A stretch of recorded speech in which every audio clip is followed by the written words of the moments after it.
لحظة الانفصال، خصوصا لو علاقة لمدة سنوات طويلة؟ مهم جدا جدا جدا ان انا ابقى متفهم ان انا حياتي مش واقفه على شخص، مش واقفه على مكان، مش واقفه على مجال عمل، مش واقفه على شغلانه، مش واقفه على وظيفه، مش واقفه على شخصيه معينه، مش واقفه على ارتباط معين.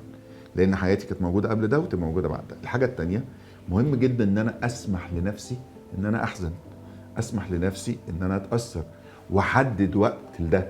يعني ايه احدد وقت لده؟ يعني ما ينفعش ان انا افضل ارفض ان انا احزن وارفض ان انا ازعل وانكر ده، لان ده بيعمل مشكله نفسيه جدا. انا كتمت الغضب والحزن والزعل وانكرته وهو موجود.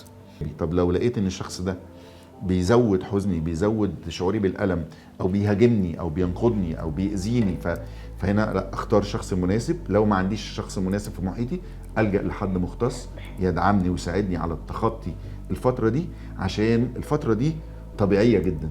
لما انا ابقى متقبل ان ده حاجه شعور عادي جدا، وان كل الناس ممكن تمر بيها، فانا هتعامل معاها بشكل هادي.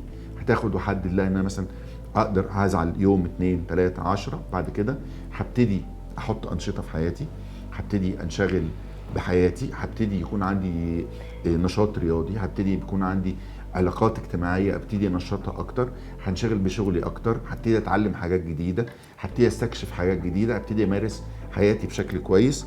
وفي حته هنا مهمه جدا، ما استعجلش ابدا نخش في علاقه تانية بسرعه عشان اثبت ان انا محبوب او ان انا مش مرفوض او ان انا كذا.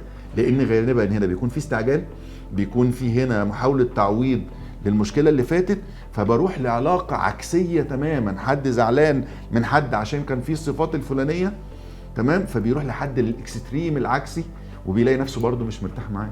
فانا مهم ادي الوقت للنفس، الوقت الكافي لنفسي ان انا اتعافى واتاكد ان انا تخطيت العلاقه دي بشكل سليم، وان انا احب نفسي في الوقت ده واتقبلها واقدرها واتعلم احب اعيش مع نفسي لفتره، واعتمد على نفسي وابتدي انشغل بحياتي، ويكون ليا دور اجتماعي، يكون ليا دور في عملي، يكون ليا دور في محيطي، في عيلتي، فكل الناس اللي اقدر اساعدهم واتعامل معاهم، فاستمتع بصحبتي. في نقطه هنا مهمه قوي احب اقولها للناس: ان لم تستمتع انت بصحبتك فلن يستمتع الاخرين بصحبتك.